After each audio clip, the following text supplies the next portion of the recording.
it hay, give it dairy meal, give it Lucerne. Nowadays, we are giving them mattresses to sleep on so that they don't feel cold at night. Some farmers are even very creative. They play to them country music, Don Williams and Ken Rogers, to get milk out of the cows. You are the dairy cow of the Kenyan economy. We must take care of you for you to bring money back home. And I don't think you are going to agree to bring back money home to a government that is killing your children. You are not going to agree to send money back home for it to be given to Soprano to bribe voters. You are not going to bring back money home for it to be stolen. We must have a government that is responsible and transparent and is using public funds prudently. I intend to have a conversation with you going forward. And this is just by the beginning of creating networks with you people, where we can discuss special packages for people in diaspora to invest back home. How do we encourage you to bring back money home? Can we discuss of a diaspora bond where we give you certain interest rates that are higher than the country where you are working? Can we do away with the issue of double taxation, because it is wrong for you to pay taxes in America and tax the same money back home? How do we encourage you to start factories and cottage industries back home? Can we give you a tax holiday where you don't have to pay taxes for 10 years after you establish your factory to encourage you to invest way back home? So this is a discussion that I want to have with you along the way. Are you ready to have that discussion? Yes. And I am saying, if you get it right by engaging the diaspora brigade and agreeing, you don't need to borrow money from anybody else. You guys have the dollars that we need. All we need is to convince you that you need to bring the dollars back home. I was discussing with people in Texas, and already they have started to look into the possibilities of establishing a huge bank for the diaspora here in the US with branches in Kenya and elsewhere in the world, so that the plots you have at home, the land you have at home, when you want to borrow some money to invest here, you can use the plot and the land back at home as security to enable you borrow money to use here in the States. So this is a discussion that we are going to have going forward. Again, we want to involve you in running our government. What a better way to run the consulate here in LA than asking you guys to run it. You guys have been here for 30 years, 25 years. You know everything here. You know the way Kenyans need to stay. You know how to get business in California. You know how to stay these wazungu so that they can agree to invest back home. I don't think it is wise to look for an ambassador, a consular general, for 4 years. The first 1 year, he needs to settle down, look for a house, get to know his way around here, get to know a school for his children. 1 year, it's over. The second year, start making friends and networking and understanding what goes on. The third year, start now putting up a blueprint on how to market Kenya here in California and in America. Then the fourth year, before he starts implementing, his 4-year term is gone.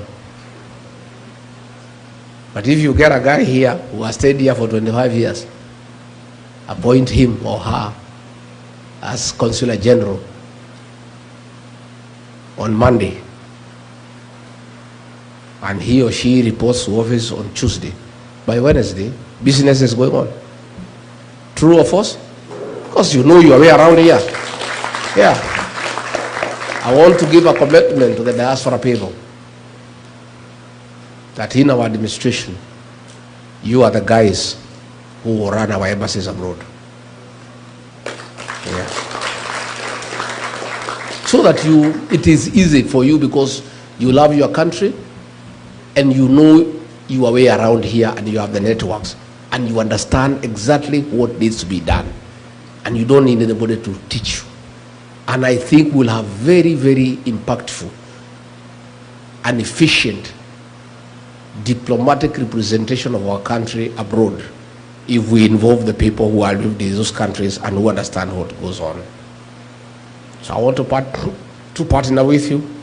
Others, you come back home and join us in the national government. Come and take a job as a PS, come and be a CEO. If you have succeeded here, I was in the Silicon Valley the day before yesterday, the whole day. I went to Google, I went to Meta. Wow. The center of innovation, the whole world. I found 35 Kenyans at Meta, senior executives who are driving innovation and creativity, who are driving that big corporate. They know what needs to be done on artificial intelligence. They know exactly what we can do to make Kenya a very serious tech hub that will be admired by the rest of the continent. And they are doing it in America, and they have succeeded.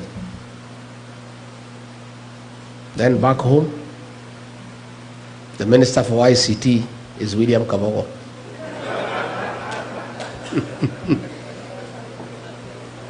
Aren't you embarrassed? Surely. Surely. We don't need to look far.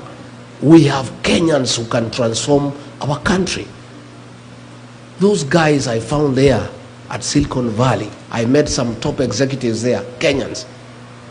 They are the ones who are driving that valley on matters ICT, others in manufacturing, others in medicine. We have enough capacity as Kenya of people who are experienced with a proven track record to help us transform our country. Yet we just go and pick fellows who have no idea as to what they are doing.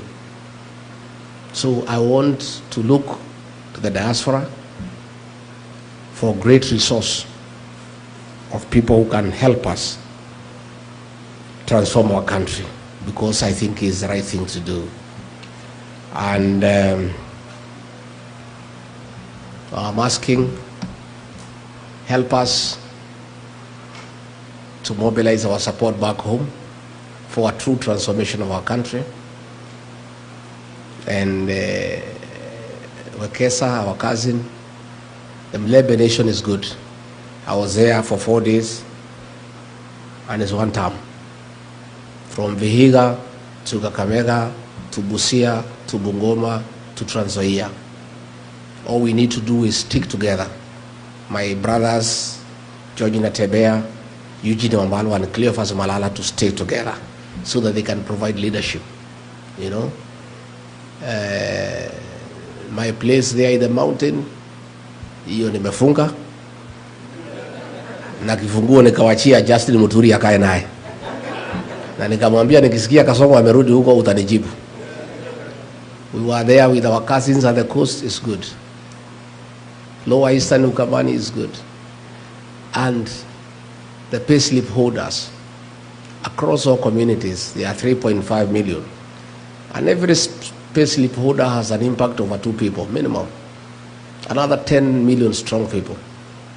The Gen Zs, those ones are wild. They're asking for the day and the time. So we are good. We have a winning team, and all we need to do is stick together so that we have one candidate to face William Ruto. One. Yeah? And he is working very hard to divide us. Guy is not sleeping, because he knows the only way he can sleep through is if we are divided. But all of us have committed that all of us are presidential candidates. But towards the end, we'll sit down and agree on one candidate. And Rick G has given a commitment that in case the formula does not favor me, and I'm not the one picked to be the flag bearer, I and my supporters, who are in millions, will unconditionally support the candidate whom we have agreed on.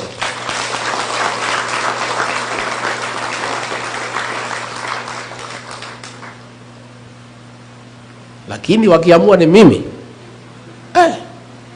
hii jamaa nitamkimbiza kama baisikeli ya kuibiwa. Yeah. And I can tell you that commitment is there and you should not be worried. Please pray for us and support our party, the DCP, Our slogan is listening to Kenyans, listening to the ground, because leadership is about listening to the people.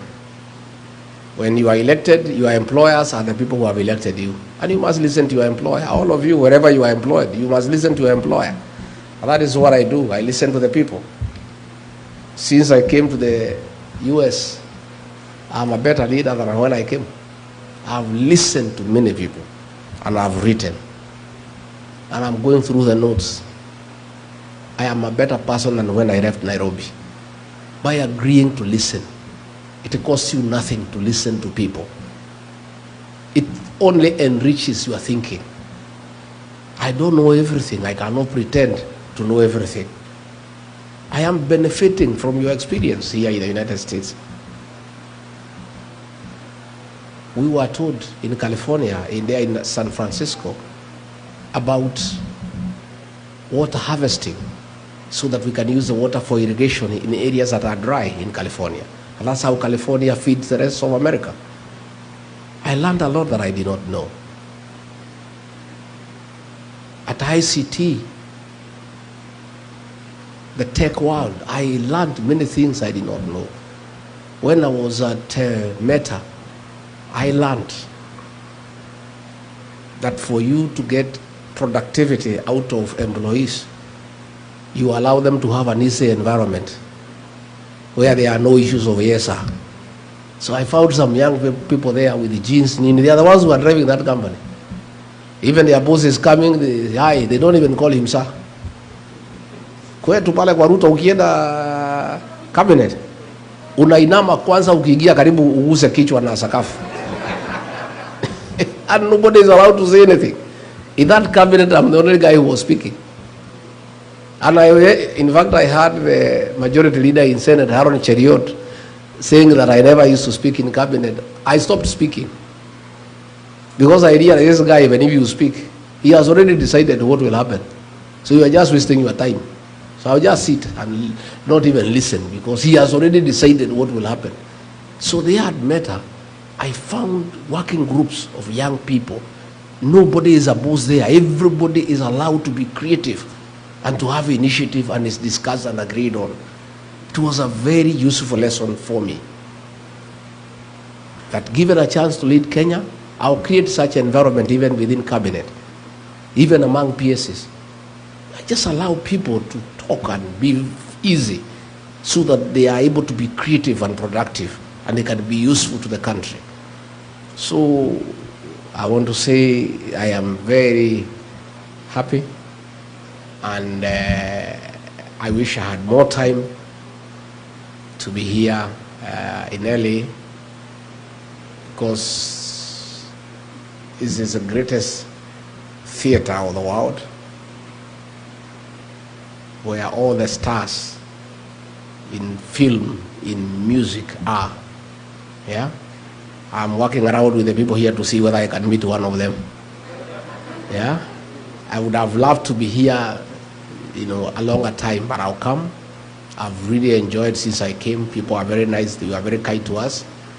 And I would also have wanted time to visit the filmmaking industry to see what we can borrow from here for the purposes of exporting that experience and knowledge to our country, where we allow people to make films and to be productive. So I've just come to say how happy we are to find you here, looking good, looking successful, and I really look forward to a very healthy engagement, and whatever questions that are there, I am told there are questions I'll be given, I'll be able to answer them. And if there are any more, I can answer. I want a free session. I don't believe in praise and worship, because if I want praise and worship, I have my church back home. I want to listen to people. And people don't have to agree with me 100%. And if everybody agreed with you 100%, there is something wrong. If you had everybody just praising you, they are back at home. Ruto has created praise and worship. You must thank him for the sunshine. although he has nothing to do with it. Thank him for the rains, for the air that we breathe. Even when things are not working, you praise him for his vision and insight. I mean, I don't believe in it myself. I believe in constructive engagement, and I don't know everything. And I'm willing to be corrected, I'm willing to be guided, I'm willing to be informed so that I'm a better leader. That is a way to learn, and that is the purpose of engaging people. Not just to praise you and tell you how great you are. They also need to guide you and tell you things you don't know and things they think you can do differently for a more meaningful and impactful realization of what you desire to do. Kwa hivyo mimi nimeshukuru sana sana sana sana sana sana. Na mkija nyumbani, mkuja mnitembelee. Mtakuja wa Manyora? Mtakuja lini? Mtakuja? Sasa wewe ni shemeji ama is this our in-law or our neighbor? You are cousin from Embu? Wow, which part of Embu? Hapo town, kwa Mheshimiwa Mkunji. Well done. Well done. Embu people are great people. Yeah, I'm so happy to see you people and to listen to you and to have this engagement. So I don't know how we proceed with the questions that were there. Did we have, they were written or something? What much? I am very, very delighted and very excited this afternoon to be here to talk to my fellow Kenyans. And first and foremost, let me thank you for the very warm welcome, for the hospitality, for the care. Since we arrived last night, we've been treated very well. We feel at home, far away from home. Again, let me take this opportunity to thank all of you for the honor and the privilege you have accorded me and my wife to create time, despite you being very busy in your various engagements, to come and listen to us and engage with us. We don't take it for granted. It's a great honor. You are busy people in your own right, and the fact that you have found it necessary to create time to come and engage with us, we are indeed very honored and feel very privileged, and we don't want to take it for granted. Please accept our appreciation and our thanks.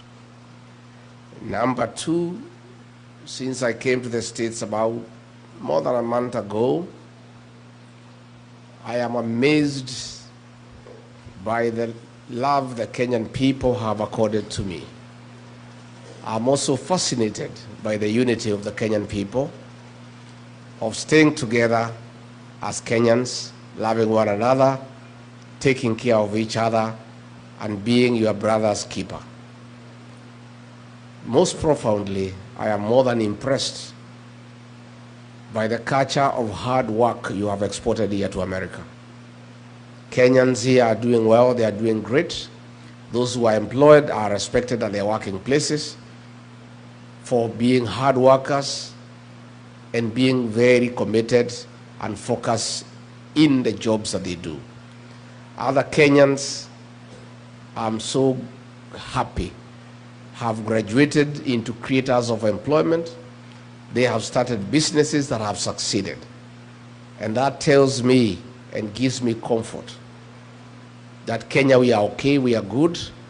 If we are given the right opportunity, the right environment, working systems, Kenyans can thrive and succeed anywhere in the world. Mujipigie makofi. I am very encouraged that, and more than convinced, more than ever before, that all we need to do back home is to get our systems working. We have the personnel right in Kenya to transform our country. Only that we need to fix the systems and make them work. You guys have succeeded here in the United States because the systems are working. So given that Kenyans are the same people, the challenge we have as leaders is to make sure that back home the systems are working, the people to transform the economy of the country are here, they are in Kenya. You guys have done it here, you can do it back home. And that is what we seek to do. Why has Rigiji come calling in the United States? I've come to the United States to look out for my people, Kenyans who live and work here, to engage them and to listen to them and have a conversation with them. Mostly important, our party, the DCP, our slogan is listening to Kenyans. And that's why I've come to listen to the people of California. Hapa California, munasemaje? Yeah? Ati California munasemaje? Hapa pia ni one term? Sure? Hapa pia ni one term? Wow. This one term thing is everywhere. So I have come, my good people, on two fronts. One, to share with you what is happening back home. Number two, to share with you what I think you can do to make Kenya great and to address the issues that challenge us as a nation. Number three, to seek a partnership with the diaspora on how we can work together and how the brigade in the diaspora can participate in the economic transformation of our country and how the people in the diaspora can play a role in building their country and making sure that Kenya gets nearer what is happening here in the United States. I am sure you know, but for the purposes of clarity, it's good for me to tell you that things are not that rosy back home. I have seen the Gen Z here, Kevin, speaking with a lot of clarity of thought. And I feel for our children, our young children.